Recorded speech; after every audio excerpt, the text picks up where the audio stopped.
All right, this video I want to talk about what's going on between the whites and immigrant groups because right about now it's making a very big difference for me to see the conflict between all of these different groups because as a black person, we realize that both groups are right because we've experienced both sides of it, both negative impacts from both things. For example, whenever there's a riot or something, white people will be just like, well, why are they burning down their own community? And black people are like, there's no black community. There's the ghetto where we're put, which is a negative word for where you isolate a group and prevent them from experiencing, economic and social freedoms. So that's what ghetto means. So we're not really enjoying the benefits of being an American in this country.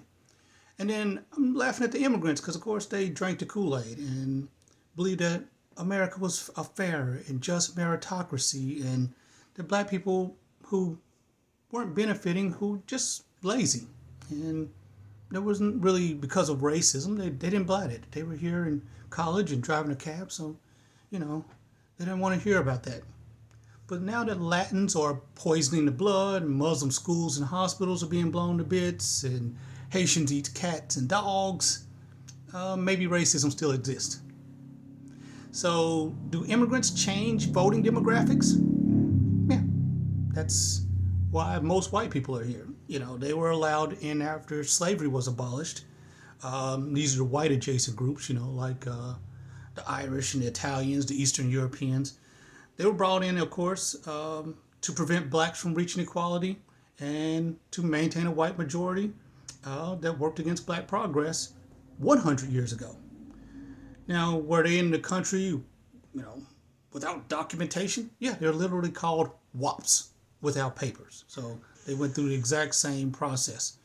And so there's not any difference between undocumented and how most white people ended up here. And so after 2 centuries of building this country for free and finally being at the door of receiving some of the benefits, America flung the gates open and flooded the country with white adjacent immigration and set black people back another 2 centuries.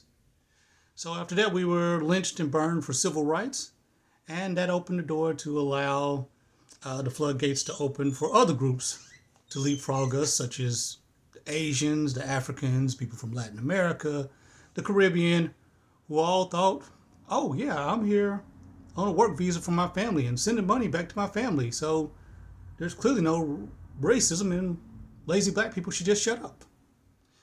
So we got our popcorn ready, as this country does to white people what it did to us with white immigration and does to immigrants and Muslims what it does to us on a daily basis. Of course, we're still the main target, attacks on DEI, affirmative action, CRT, BLM, etc. means that good old-fashioned hatred of black people still is the best motivator for the electorate. But we'll be fine. We have our own college network, and our children who naively thought racism was something that died a long time ago, we'll get to hear it in all of its fiery glory firsthand. And white people can't win this war because demographics are what they are. And it doesn't matter what Trump or the next cult leader or the racist angst says, white people will not win because they're not having enough children. And when they do have children, it's not with other white people. So demographically, the country is shifting no matter what. And if white people really believe that life is easier by being black, then just be black. You can just put Tyrell Johnson or Taquisha on your resume, or call to complain to a store or restaurant and use the most stereotypically black name you can think of and see if they rush to help you or resolve your issue. Doesn't matter how pale you are. The one drop rule is for pale white people. So we have people like Halsey and Wentworth Miller and Liv Tyler. They're all black.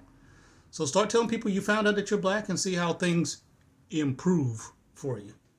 And don't forget to put it on your driver's license so that you can get manhandled during a traffic stop.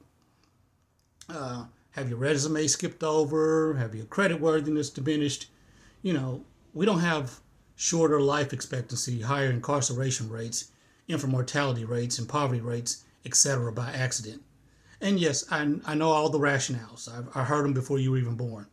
And there's nothing new about any of them. They're the same ones that were used in 1845 and 1799.